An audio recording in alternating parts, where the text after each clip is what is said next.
Shalom, tetap bangkit berdiri saudara sekalian. Shalom semuanya. Haleluya. Saya melihat wajah-wajah yang diberkati Tuhan. Amin. Karena Tuhan itu selalu menyertai kita. Mari saat ini kita datang ke hadiratnya. Mari kita bersuka di hadiratnya. Katakan, ku kan bersuka karena kebaikan-Mu. Mari kita bersuka oleh karena kebesaran Tuhan dalam hidup kita.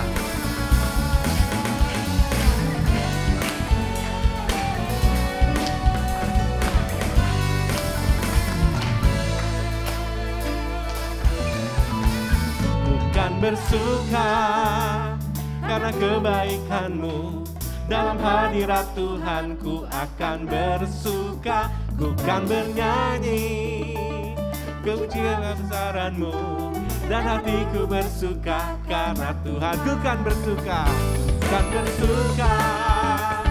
karena kebaikan-Mu, dalam hadirat Tuhan ku akan bersuka, ku kan bernyanyi puji kebesaran-Mu, kebesaran-Mu, dan hatiku bersuka karena Tuhan.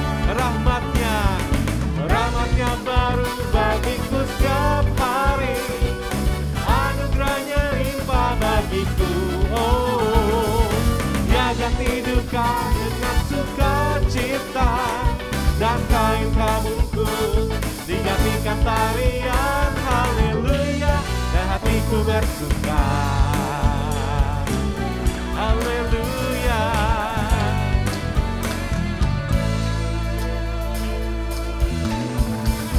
Bukan bersuka karena kebaikan-Mu, dalam hadirat Tuhan ku akan bersuka, bukan bernyanyi puji kebesaran-Mu, dan hatiku bersuka karena Tuhan. Bukan bersuka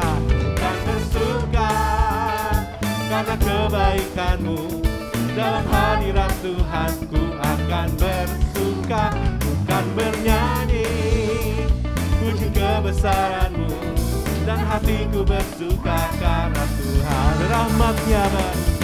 Rahmat-Nya baru bagiku setiap hari, anugerah-Nya limpah bagiku.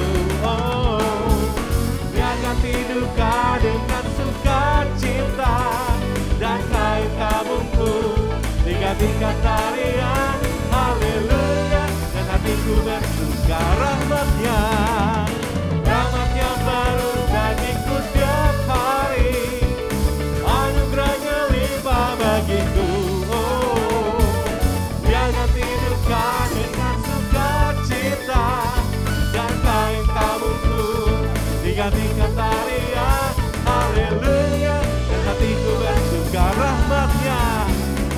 Rahmat-Nya baru bagiku setiap hari, anugerah-Nya limpah bagiku. Oh, Dia ganti duka dengan sukacita, dan kain kabungku digantikan tarian haleluya, dan hatiku bersuka. Katakan Rahmat-Nya baru bagiku setiap hari, anugerah-Nya limpah bagiku. Oh, Dia ganti duka dengan sukacita, dan kain kabungku digantikan tarian haleluya, dan hatiku bersuka. Rahmat-Nya baru bagiku setiap hari, anugerah-Nya limpah bagiku. Oh, Dia ganti duka dengan sukacita, dan kain kabungku digantikan tarian haleluya, dan hatiku bersuka. Haleluya, haleluya, haleluya, haleluya, dan hatiku bersuka. Haleluya, haleluya, dan hatiku bersuka. Betapa dalamnya kasih Tuhan itu. Oh, betapa dalamnya kasih setia-Mu, betapa besarnya kebaikan-Mu, hidupku dipenuhi kemuliaan-Mu, indahnya oh Yesus. Betapa dalamnya kasih setia-Mu, betapa besarnya kebaikan-Mu, hidupku dipenuhi kemuliaan-Mu, indahnya, oh Yesus Tuhanku, sempurnalah, sempurnalah kehidupanku, sejak Kau hadir dalam hatiku, Kau perhatikan setiap waktu, oh sungguh indahnya Yesus Tuhanku, tanpa dalamnya kasih setiamu, tanpa besarnya kebaikan-Mu, hidupku dipenuhi kemuliaan-Mu, indahnya, oh Yesus Tuhanku, sempurnalah, sempurnalah kehidupanku, sejak Kau hadir dalam hatiku, Kau perhatikan setiap waktu, oh sungguh indahnya Yesus Tuhanku, sempurnalah kehidupanku, sejak Kau hadir dalam hatiku, Kau perhatikan setiap waktu, oh sungguh indahnya Yesus Tuhanku, betapa dalamnya kasih setiamu, betapa besarnya kebaikan-Mu, hidupku dipenuhi kemuliaan-Mu, indahnya, oh Yesus Tuhanku, indahnya, indahnya, oh Yesus Tuhanku, indahnya, oh Yesus Tuhanku. Haleluya.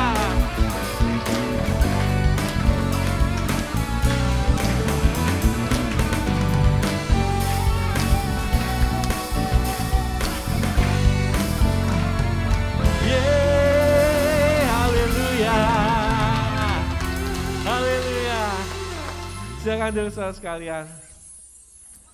Oh Tuhan itu begitu baik, silakan duduk saudara. Tuhan itu begitu baik bagi kita, amin. Dan luar biasanya setiap Dia itu hadir dalam hidup kita, Tuhan itu selalu perhatikan kita setiap waktu.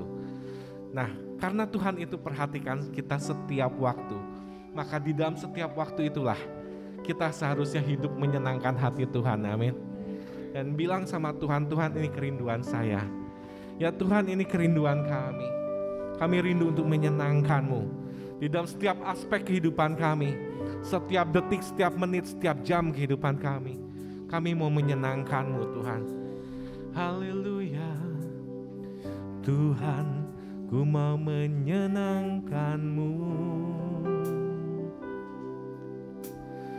Tuhan, bentuklah hati ini jadi bejana-Mu Tuhan, jadi bejana untuk hormat-Mu. Cemerlang bagai emas murni, serahkan hati kita. Tuhan, ku serahkan hatiku, semua ku berikan padamu. Kuduskan hingga tulus selalu, agar aku menyenangkan-Mu.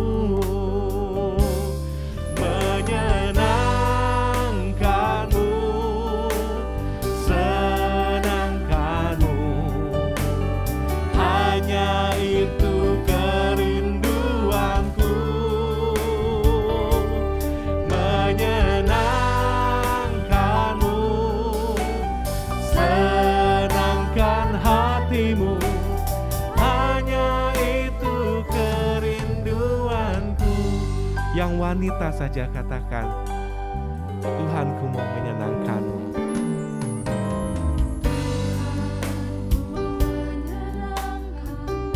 Amin Tuhan, ini kerinduan kami.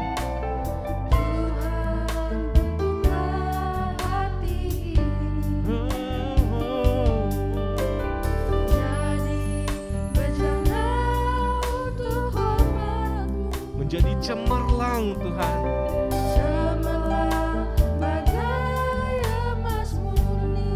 Yang laki-laki katakan, Tuhan, ku serahkan hatiku, semua ku berikan padamu. Kuduskan hingga tulus selalu, agar aku menyenangkanmu. Bersama-sama sambil bangkit berdiri. Menyenangkanmu, senangkanmu, hanya itu kerinduanku. Menyenangkanmu, senangkan hatimu, hanya itu kerinduanku.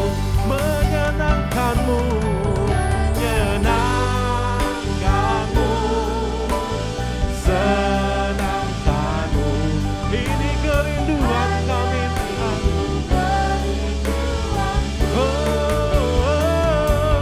Menyenangkanmu, senangkan hatimu, hanya itu kerinduanku. Menyenangkanmu,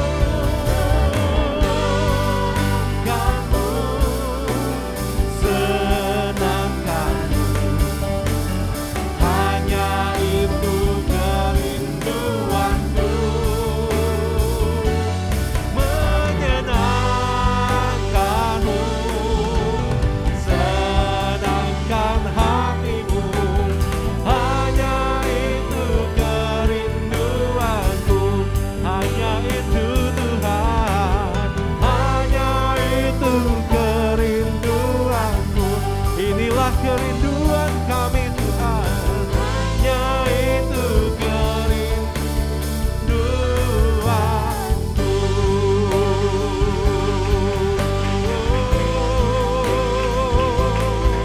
Mari sembah Tuhan kita tinggikan namanya.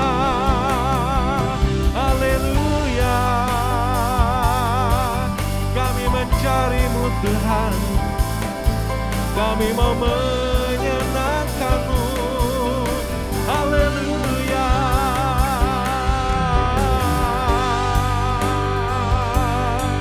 inilah hidup kami Tuhan, kami mau Engkau pakai sebagai alatmu Tuhan.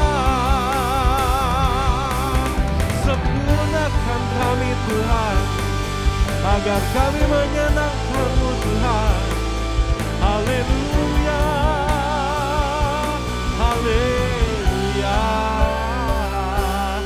menyenangkan-Mu, senangkan-Mu, hanya itu kerinduanku. Menyenangkan-Mu, senangkan hatimu, hanya itu kerinduanku. Menyenangkan-Mu, menyenangkan-Mu, senangkan-Mu, hanya itu kerinduanku. Menyenangkan-Mu, senangkan hatimu, hanya itu kerinduanku. Menyenangkan-Mu, menyenangkan-Mu, senangkan-Mu, hanya itu kerinduanku. Menyenangkan-Mu,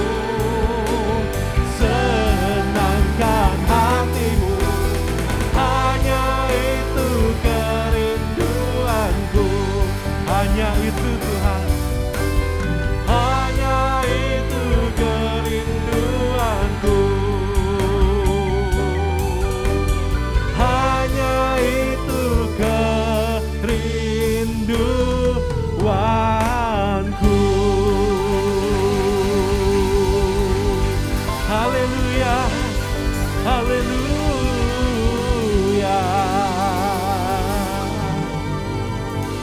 Menyenangkan hatimu itulah kerinduan kami ya Tuhan. Dan kami tahu Tuhan, bahwa itu pun menjadi kerinduan Engkau untuk selalu menyertai kehidupan kami. Dan kami tahu Tuhan, bahwa firman-Mu itu selalu membimbing kami, menyertai kami, apapun yang kami lakukan, kemanapun kami pergi. Terima kasih Tuhan untuk pertolongan-Mu. Terima kasih Tuhan untuk penyertaan-Mu di dalam hidup kami. Dan saat ini kami siap untuk mendengarkan firman-Mu Tuhan. Kami rindu untuk mendengarkan firman-Mu. Biarlah Engkau berkata-kata melalui hamba-Mu yang akan menyampaikan firman-Mu, supaya setiap firman yang ditaburkan itu tertanam di hati kami dan dapat tumbuh dan berbuah dengan lebat, sehingga hidup kami semakin hari menyenangkan hati-Mu. Terima kasih Bapa. Di dalam nama Tuhan Yesus Kristus kami berdoa. Haleluya. Amin. Silakan kepada hambanya. Shalom Bapak Ibu dan Saudara yang dikasihi oleh Tuhan Yesus Kristus. Senang sekali saya Pendeta Rubin Adi Abraham bisa melayani Anda pada ibadah hari ini. Hari ini saya akan menyampaikan firman dengan judul The Power of Prayer atau kuasa doa. Saudara, kita harus tahu bahwa manusia itu diciptakan oleh Tuhan sebagai makhluk 3 dimensi, memiliki tubuh, jiwa, dan roh. Dalam 1 Tesalonika 5 ayat 23 Alkitab berkata, semoga Allah damai sejahtera menguduskan kamu seluruhnya, dan semoga roh, jiwa, dan tubuhmu terpelihara sempurna dengan tak bercacat pada kedatangan Yesus Kristus Tuhan kita. Saudara sekalian, dengan tubuh kita bisa mengenali lingkungan di sekitar kita melalui panca indera. Dengan jiwa kita bisa mengenal diri kita sendiri melalui pikiran, perasaan, dan kehendak. Tetapi melalui roh kita bisa mengenal Tuhan Sang Pencipta. Nah, Tuhan ingin roh kita itu kuat, perkasa. Karenanya kita harus memelihara dan membangun inner man, yaitu manusia batiniah. Nah, supaya kuat, tubuh itu diberi makan. Misalnya dengan capcay, puyunghai, barongsai, atau dengan sport, olahraga, mensana in corpore sano katanya. Jiwa kita harus diisi dengan pendidikan. Kalau orang cuma makan tapi tidak belajar, bodoh, tentu dia tidak akan bahagia. Tetapi kita juga perlu hiburan, relax, refreshing, rekreasi. Nah pertanyaannya, kalau tubuh dikasih makan, jiwa dikasih makan, roh diberi makan apa? Banyak kali orang tubuhnya montok, rohnya rontok. Karena dia tidak pelihara, saudara. Dalam 2 Korintus 4 ayat 16 dikatakan, sebab itu kami tidak tawar hati, tetapi meskipun manusia lahiriah kami semakin merosot, namun manusia batiniah kami dibaharui dari sehari ke sehari. Manusia itu tubuhnya makin lama makin merosot. Kita lama-lama akan jadi orang top, tua, ompong, peot. Tetapi manusia batinia, manusia rohania, inner man ini harus makin perkasa di hadapan Tuhan. Di dalam Efesus 3 ayat 16 Rasul Paulus berdoa, aku berdoa supaya Ia menurut kekayaan kemuliaannya menguatkan dan meneguhkan kamu oleh rohnya di dalam batinmu. Jadi menurut ayat ini Roh Kuduslah yang menguatkan manusia batiniah atau manusia rohaniah kita. Lewat apa? Menurut hemat saya ada 2 hal yang sangat utama. Yang pertama lewat firman Tuhan. Karena Matius 4 ayat 4 berkata, manusia tidak hidup dari roti saja, tapi dari setiap firman yang keluar dari mulut Allah. Seperti roti mengenyangkan tubuh jasmaniah kita, firman itu mengenangkan jiwa dan roh kita. Sehingga kita perkasa, kokoh menghadapi segala tantangan di dalam kehidupan. Karena ada janji Tuhan di dalam firman-Nya yang memberikan kekuatan. Karena itu saya dorong saudara setiap hari membaca Alkitab. Alkitab akan menjauhkan saudara dari dosa. Atau sebaliknya dosa yang akan menjauhkan saudara dari Alkitab. Kalau setiap hari saudara membaca 2 pasal perjanjian lama, 2 pasal perjanjian baru. Tidak sampai setahun Alkitab kita itu akan habis atau selesai dibaca. Biar kita punya moto, no Bible, no rice. Tidak baca Alkitab, nggak makan nasi. No Bible, no breakfast. Tidak baca Alkitab, tidak sarapan. No Bible, no supermi. Nggak baca Alkitab, nggak makan supermi dan teman-temannya. Supaya iman kita kuat. Tetapi perkara kedua, ini yang saya akan jelaskan lebih jauh. Selain firman yang menguatkan manusia rohaniah kita, juga doa. Nah sekarang pertanyaannya, apakah yang dimaksudkan dengan doa? Yang pertama, doa adalah nafas orang beriman. Dalam 1 Tesalonika 5 ayat 17 berkata, tetaplah berdoa. Jadi doa itu tidak boleh berkeputusan. Seperti orang bernafas terus menerus. Saudara, saya kadang pernah dengar ada orang bilang, aduh saya saking sibuknya lupa makan. Bisa. Tapi saya nggak pernah dengar ada orang bilang, waduh saya sibuk banget sampai saya lupa bernapas. Lah kalau lupa bernapas kan mati, saudara sekalian. Jadi kita harus selalu terhubung dengan Tuhan di dalam doa.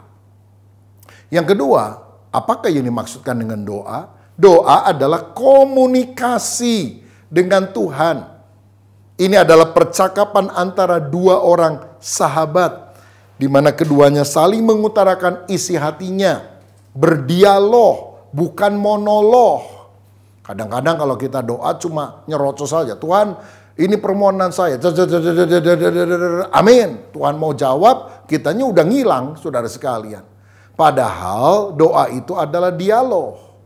Yesaya 58 ayat 9 berkata, pada waktu itulah engkau akan memanggil dan Tuhan akan menjawab. Engkau akan berteriak minta tolong dan ia akan berkata, ini aku. Nah karena itu di dalam doa, upayakan ada kesatuan hati dan pikiran. Kita mendengar suara Tuhan di hati nurani kita. Kita mendengar suara Tuhan melalui Alkitab yang kita baca. Kita tahu kehendak Tuhan. Kita menyenangkan hati Tuhan. Kita menjalin keintiman dengan Dia. Haleluya. Yang ketiga, apa yang dimaksudkan dengan doa? Doa artinya kemenyan untuk Tuhan. Wahyu 5 ayat 8 berkata, ketika ia mengambil gulungan kitab itu, tersungkurlah keempat makhluk dan ke-24 tua-tua itu di hadapan anak domba itu, masing-masing memegang satu kecapi dan satu cawan emas, penuh dengan kemenyan. Itulah doa orang-orang kudus. Jadi menurut ayat ini, doa itu ibarat dupa atau kemenyan yang berbau harum untuk kemuliaan nama Tuhan. Kalau kita sungguh memuji Tuhan, menyembah Tuhan di dalam roh dan kebenaran, itu menyukakan hati Tuhan.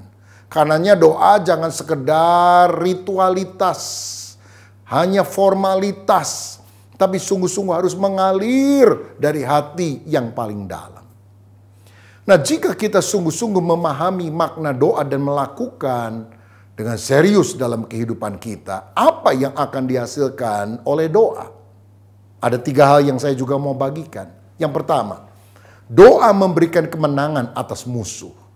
Kalau saudara membaca Keluaran pasal 17 ayat 8-13, di sana ada peperangan antara orang Amalek melawan orang Israel. Musa pemimpin Israel berkata kepada Yosua, turunlah ke bawah ke lembah, berperanglah melawan orang Amalek, kalahkanlah mereka. Tetapi ternyata penentu kemenangan bukan Yosua dan orang Israel di bawah, tetapi Musa yang ada di atas bukit. Karena Alkitab berkata waktu dia mengangkat tangannya, mengangkat tongkatnya, maka orang Israel menang. Tapi ketika dia menurunkan tangan karena lelah, orang Israel kalah. Karenanya ditopang oleh Harun dan Hur. Tangan Musa naik terus sepanjang hari dan kemenangan Tuhan berikan. Dalam kehidupan ini ada banyak masalah, masalah keluarga, masalah ekonomi, masalah pekerjaan, masalah sakit penyakit. Tapi ada satu senjata yang Tuhan berikan untuk kita bisa mengatasi semua masalah pergumulan dalam hidup kita, yaitu doa. Doa orang yang benar bila dengan yakin didoakan sangat besar kuasanya. Saudara, kalau engkau hari-hari ini menghadapi kesulitan, berdoa dengan segenap hati. Tuhan tidak jauh, Dia hanya sejauh doa. Dia sudah lama menanti engkau mengucapkan permohonan minta tolong dengan sungguh-sungguh dari hati yang terdalam. Kapan terakhir kali engkau berdoa dengan serius, bahkan sambil menangis di hadapan Tuhan? Tuhan, tolonglah aku. Saya yakin kalau engkau sungguh-sungguh, maka ada kemenangan yang Tuhan akan berikan di dalam doa. Yang kedua, apa yang dihasilkan doa? Doa mengatasi masalah hidup. Dalam Yohanes 15 ayat 7 dikatakan, jikalau kamu tinggal di dalam aku dan firmanku tinggal di dalam kamu, mintalah apa saja yang kamu kehendaki dan kamu akan menerimanya. Wah, ini janji Tuhan yang luar biasa. Minta apa saja, kalau memang itu kehendak Tuhan, Tuhan akan berikan kepada saudara. Berarti doa ibarat kunci untuk membuka gudang persediaan berkat Tuhan. Karena ketika kita berdoa, pertolongan Tuhan dinyatakan, mujizat Allah akan terjadi. Tuhan pernah berkata kepada para muridnya, mintalah kepadaku, aku akan berikan kepadamu. Sampai hari ini kamu belum meminta apa-apa, mintalah supaya penuhlah sukacitamu. Saya percaya doa itu menyebabkan masalah-masalah kita bisa teratasi. Saya pernah mendengar kisah tentang seorang dokter yang bernama Dr. Mark, dokter spesialis yang sangat ahli di bidangnya, cancer. Satu kali saudara dia harus mengikuti satu konferensi penting, dia naik pesawat. Ternyata pesawatnya itu kena angin badai sehingga tidak bisa mendarat di tempat di mana konferensi itu dilakukan, harus mendarat di kota yang lain. Dan kemudian pesawat ini nggak bisa melanjutkan penerbangan, dan penerbangan berikutnya itu baru ada 10 jam kemudian. Waduh, panik nih dokter, bisa telat dia. Lalu kemudian dia datang ke bagian tiketing, dan kemudian orang tiket berkata, sebetulnya kalau Anda mau, Anda bisa kejar, naik mobil sewaan, 4 jam selesai. Saudara, akhirnya dia bilang, oke deh, aku akan setir sendiri dan aku akan mencapai kota itu 4 jam dari sekarang. Tapi ternyata karena hujan badai itu belum berhenti, setelah dia mengemudikan 2 jam, dia tersesat saudara karena kabut sangat pekat. Dan kemudian dia lihat ada rumah kecil. Dia akhirnya pergi ke rumah itu dan bermaksud meminjam telepon kepada tuan rumah. Ternyata nggak ada telepon. Yang ada hanyalah seorang ibu dan seorang bayi yang masih kecil. Lalu ibu itu berkata, Pak, ini hujan deras sekali, Bapak istirahat saja, tunggu hujannya berhenti. Silakan minum teh, makan kue, silakan Bapak berdoa dan menikmati apa yang saya suguhkan. Dr. Mark berkata, saya tidak suka berdoa, saya hanya percaya pada kerja keras. Ibu itu berkata, oh silahkan Pak, saya ke belakang dulu ya. Dan ibunya menunggu di belakang, karena rupanya dia sedang menjagai dan mendoakan terus anaknya yang sedang sakit keras. Ketika hujan agak reda, dokter spesialis yaitu Dr. Mark ini pergi ke belakang ingin pamit. Dan dia lihat ibu itu berdoa. Lalu dia tanya, kenapa anakmu Bu? Dia sakit dan tidak ada dokter di sini yang bisa mengobatinya. Ada dokter yang pernah bilang, ini penyakit langka. Hanya ada satu dokter spesialis yang bisa mengobatinya. Namanya Dr. Mark. Kamu harus bawa kepada dia. Tapi saya tidak kenal Dr. Mark itu. Saya juga tidak tahu di mana dia prakteknya. Lagi pula saya nggak punya uang. Karena itu saya berdoa minta tolong kepada Tuhan. Mendengar itu Dr. Mark tertegun. Lalu dia menangis. Dan dia berkata, God is great. Tuhan itu ajaib. Tuhan itu hebat. Ibu, sayalah Dr. Mark itu. Saya nggak tahu kenapa saya bisa ada di sini. Tapi badai itu saya rasa menjadi alat Tuhan untuk menuntun saya ke rumah ini. Oke, saya akan bawa anakmu. Saya akan obati sampai dia sembuh. Saudara, ibu itu berdoa. Dia kelihatannya tanpa daya. Tapi doa orang yang benar, bila dengan yakin didoakan sangat besar kuasanya. Berdoa, saudaraku. Doa memberikan kemenangan atas musuh. Doa juga mengatasi persoalan hidup. Saudara sekalian, yang ketiga, doa membuat kita mengenal Yesus lebih dalam. Dan pengenalan yang lebih dalam ini akan mengubah hidup kita sehingga kita makin mirip karakternya seperti Kristus. Dalam Filipi 3 ayat 10 dikatakan oleh Paulus, yang ku kehendaki ialah mengenal dia dan kuasa kebangkitannya dan persekutuan dalam penderitaannya, di mana aku menjadi serupa dengan dia dalam kematiannya. Kata mengenal di sini digunakan kata Yunani ginosko. Itu artinya pengenalan bukan hanya secara logika, tapi karena pengalaman berjalan bersama Kristus. Padanan kata dalam bahasa Yunani adalah yada, yang bicara soal keintiman hubungan antara suami dan istri. Tuhan mau kita intim dengan dia secara rohaniah, secara spiritual, sehingga kita falling in love. Saudara, kita sungguh-sungguh mencintai dia. Cinta kepada pribadi Yesus, bahkan lebih daripada berkatnya, bahkan lebih daripada tempat kediamannya, yaitu sorga. Banyak orang ingin selamat supaya dia tidak masuk neraka, tapi masuk sorga. Ya, sorga tempat yang indah tentunya. Jalan dari emas, pintu gerbang dari mutiara, tembok dari batu permata. Tapi bukankah yang paling penting di sorga adalah kehadiran pribadi Yesus itu sendiri? Saudara, kita merindukan hidup kekal dan kita seringkali memaknai hidup kekal adalah sorga. Tapi Yesus mendefinisikan agak berbeda tentang hidup kekal itu. Dalam Yohanes 17 ayat 3 dia berkata, inilah hidup yang kekal itu, yaitu bahwa mereka mengenal engkau satu-satunya Allah yang benar dan mengenal Yesus Kristus yang telah engkau utus. Jadi kalau kita merindukan sorga itu nanti.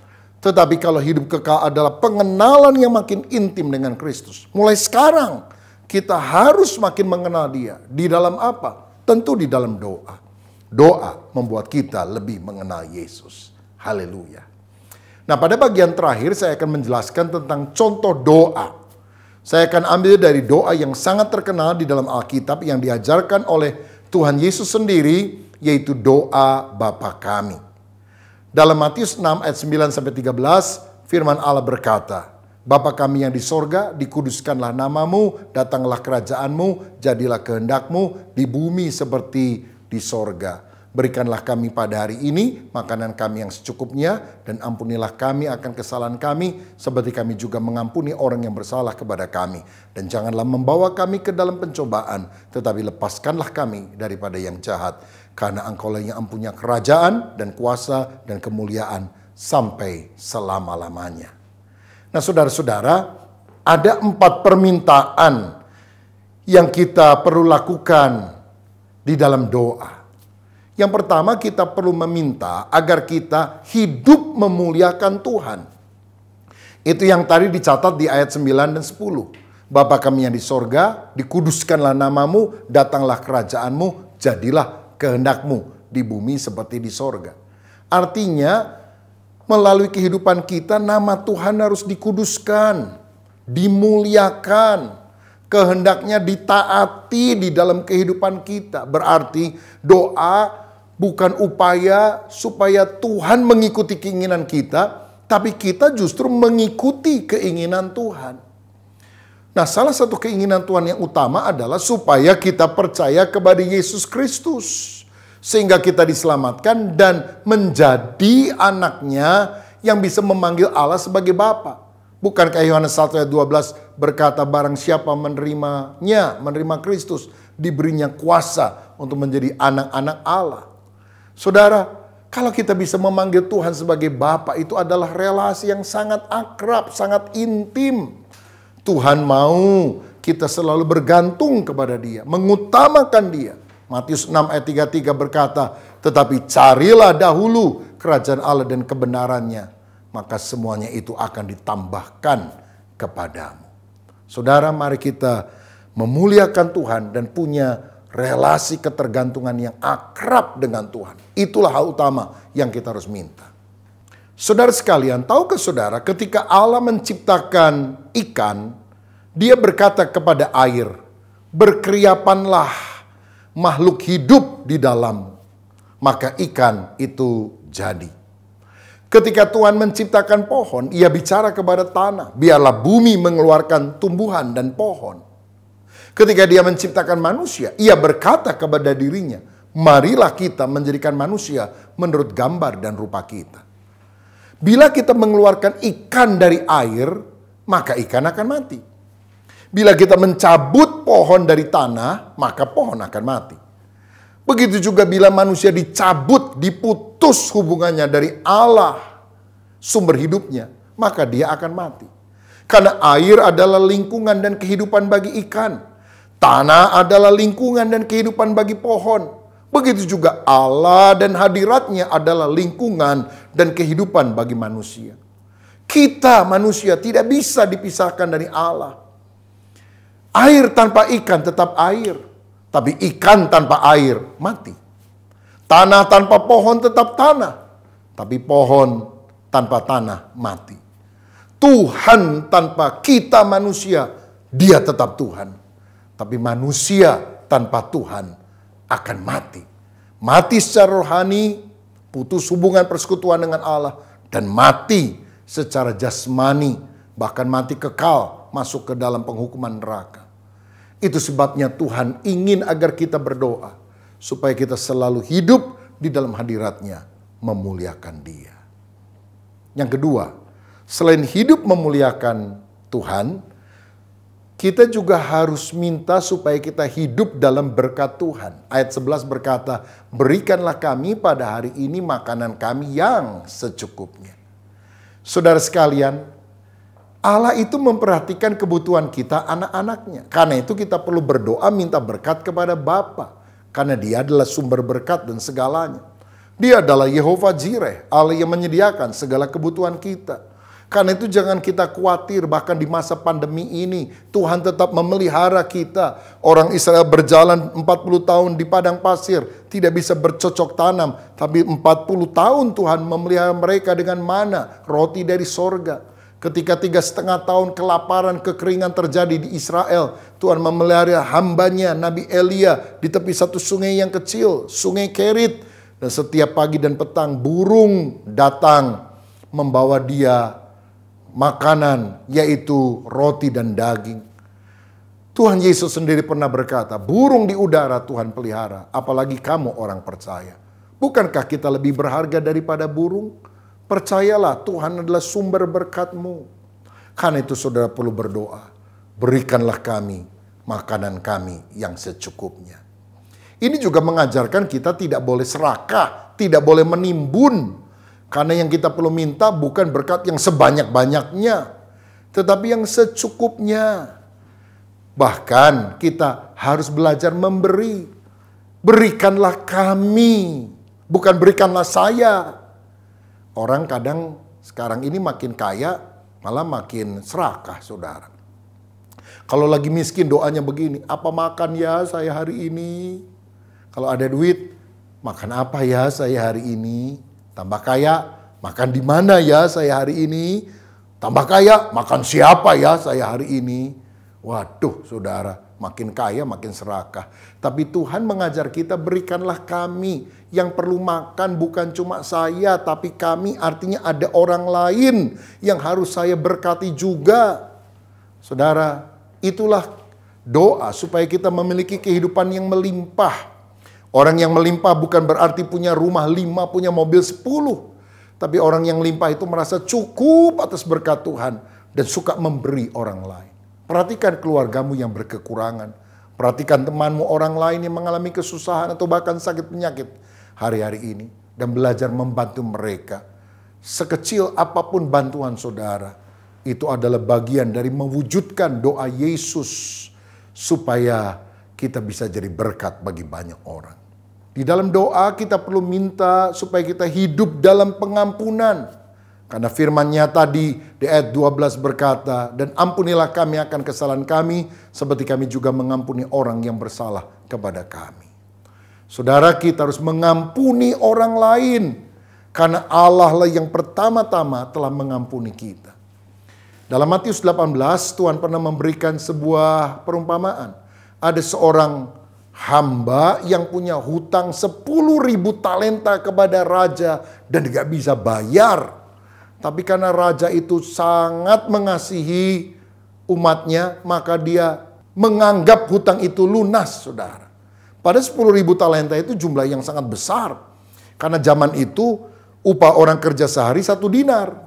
Jadi kalau setahun, kan ada hari liburnya, katakan upahnya cuma 300 dinar setahun. Kalau dia hutang 10.000 talenta, 1 talenta itu 6.000 dinar. Kali 10.000, 60 juta dinar. Jadi 60 juta dinar dibagi 300 dinar, artinya itu masa kerja orang 200.000 tahun. Saudara mesti kerja rodi 200.000 tahun, baru bisa melunaskan hutangmu. Kenapa Tuhan pakai contoh yang seperti ini? Karena dia ingin menunjukkan hutang dosamu itu tidak mungkin dibayar. Karena nggak mungkin kan ada orang yang bisa hidup 200.000 tahun. Tapi karena kasih karunia, maka seluruh hutang dosa kita diampuni ketika kita percaya kepada Yesus. Tapi itu hamba kurang ajar, saudara. Ketika dia dibebaskan dari hutang yang begitu besar, dia cekek temannya yang utang sama dia 400 dinar. Upah orang kerja paling 4 bulan. Dia dibebaskan dari hutang 200.000 tahun. Dia cekek masukkan penjara orang yang utangnya cuma 4 bulan. Sehingga ketika raja mendengar itu, dia menjadi murka dan menyuruh Agojo menyiksa dia. Tuhan mau kita hidup di dalam pengampunan. Dan saya percaya kalau kita sungguh-sungguh berdoa, doa melenyapkan kepahitan dan mengalirkan kasih kepada orang yang kita doakan. Orang yang membenci, dendam kepada orang lain tidak akan tentram. Sakit hati terus. Dan siapa yang rugi? Saudara yang rugi. Ampunilah orang yang bersalah kepadamu. Pengampunan adalah hadiah terbaik yang kau bisa berikan kepada dirimu sendiri. Bukan kepada orang lain. Sebab ketika engkau mengampuni orang lain, justru dirimu yang akan dibebaskan dari segala kepahitan, kegeraman, dendam. Dan kau akan mengalami kebahagiaan panjang umur. Di dunia ini ada 3 konsep hidup. Yang pertama konsep hidup iblis. Balas yang jahat dengan jahat, balas yang baik juga dengan yang jahat. Jadi kalau ada orang teman saudara baik sama saudara, saudara jahatin dia, setan itu namanya. Yang kedua konsep hidup manusia. Balas yang baik dengan baik, balas yang jahat dengan jahat. Kamu kok jahat sama dia? Dia juga jahat sama saya. Kok sama dia kamu baik? Oh dia juga baik sama saya. Itu manusia, take and give. Tapi ada konsep hidup ketiga dan ini yang paling luhur, konsep hidup Allah. Jangan kamu kalah terhadap kejahatan, tapi kalahkanlah kejahatan dengan kebaikan. Dan itulah yang dilakukan Yesus ketika dia disalib. Dia berkata, Bapa ampunilah mereka karena mereka tidak tahu apa yang mereka perbuat. Saudara, pengampunan itu bukan hanya feeling, perasaan, tapi kemauan. Satu keputusan untuk kita mengampuni orang yang bersalah. Dan kalau kita bisa mengampuni orang lain, sebetulnya kita melakukan kebaikan yang mengalahkan kejahatan. Kita mengikuti doa dari Tuhan Yesus. Dan hal yang terakhir, apa yang kita perlu doakan? Kita harus hidup dalam kemenangan. Ayat 13 berkata, dan janganlah membawa kami ke dalam pencobaan, tetapi lepaskanlah kami daripada yang jahat. Dalam Alkitab versi The Message, dikatakan keep us safe from ourselves and the devil. Biarlah kami selamat, dilindungi dari diri kami sendiri dan juga dari setan. Rupanya saudara-saudara, kita ini harus mengatasi godaan dari luar, yaitu dari iblis, dari dunia, dan terutama godaan dari dalam, hawa nafsu daging dari diri kita sendiri. Karena menurut Efesus 2 ayat 1-3 ada 3 musuh rohani yang harus kita kalahkan. Yang pertama penguasa kerajaan angkasa yaitu setan. Yang kedua jalan dunia yaitu lingkungan kafir yang nilai-nilainya berbeda dengan firman. Dan yang ketiga hawa nafsu daging yaitu kemauan diri sendiri yang tidak tunduk kepada kehendak Allah.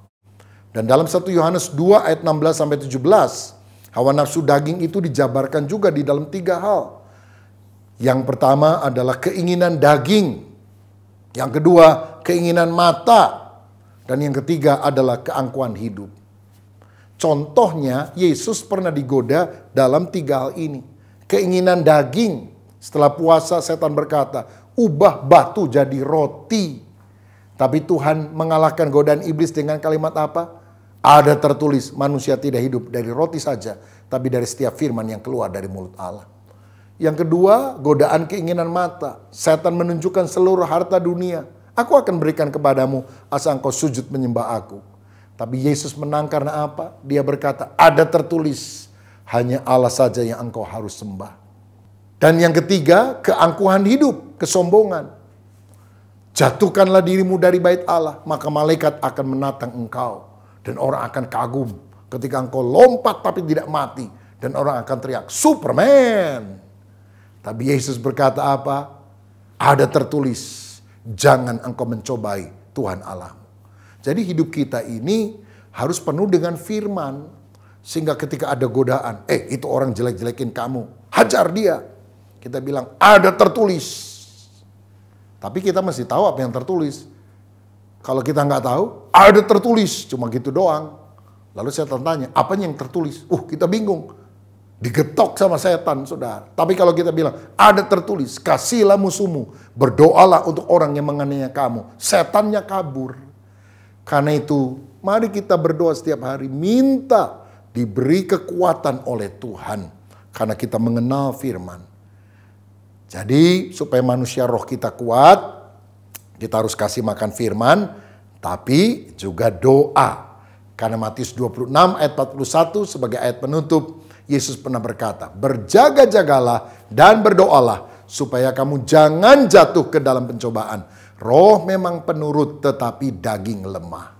Bagaimana kita bisa menang atas godaan hawa nafsu daging supaya roh kita kuat dan mengatasi segala godaan? Berjaga dan berdoa. Saudaraku, ini dorongan saya. Mulai hari ini, mari kita lebih banyak gunakan waktu untuk berdoa. Begitu saudara bangun pagi, sebelum melakukan aktivitas apapun, pujilah Tuhan. Nyanyikan lagu rohani. Saudara mungkin bisa setel lagu rohani dari YouTube, dari CD. Lalu saudara ikut menyanyikan, menyembah Tuhan. Lalu berdoa. Ucapkan doa Bapa kami. Ucapkan doa lain dari hatimu yang terdalam. Minta perlindungan Tuhan dari si jahat. Minta berkat Tuhan. Minta hati yang bersih sehingga bisa mengampuni orang lain. Dan terutama minta hidup kita dipakai untuk memuliakan Tuhan. Tuhan Yesus kiranya memberkati kita semua. Mari kita berdoa. Bapa Surgawi, terima kasih untuk firman-Mu. Biar kami memiliki inner man, manusia batinia, manusia rohani yang kuat. Melalui firman yang selalu kami baca. Dan terutama juga melalui doa yang kami panjatkan. Kami tahu doa adalah percakapan, komunikasi antara kami dengan Engkau. Doa memberikan kemenangan bagi kami, membuat kami lebih akrab dengan Tuhan. Dan biarlah melalui doa hidup kami memuliakan Tuhan. Hidup kami diberkati oleh Tuhan. Hidup kami penuh dengan kasih dan menyalurkan pengampunan kepada orang lain. Dan hidup kami selalu berkemenangan atas si jahat. Berkat-Mu atas seluruh anak-anak-Mu yang menerima firman Tuhan ini. Di dalam nama Tuhan Yesus Kristus. Haleluya. Amin. Tuhan Yesus memberkati. Amin. Ibu Bapa, sidang jemaat, mari angkat kedua tanganmu, siapkan hati dan terimalah berkat dari Tuhan. Tuhan memberkati rumah tanggamu, Tuhan memberkati pekerjaanmu, Tuhan memberkati kesehatanmu, Tuhan memberkati keuanganmu, dan Tuhan memberkati pertumbuhan rohanimu. Sekarang, terimalah berkat daripada Allah Bapa, cinta kasih dalam Tuhan Yesus Kristus, dan melalui persekutuan yang indah dalam kuat kuasa Roh Kudus, tinggal tetap menyertai kita mulai hari ini sampai Maranatha Yesus Kristus datang pada kali yang kedua. Yang percaya dan sudah diberkati Tuhan, mari katakan bersama, amin. Shalom, Tuhan memberkati kita. Terima kasih Yesusku buat anugerahnya Kau beri dalam hari ini. Tuhan adakan syukur bagimu sebab hari ini, sebab hari ini Tuhan adakan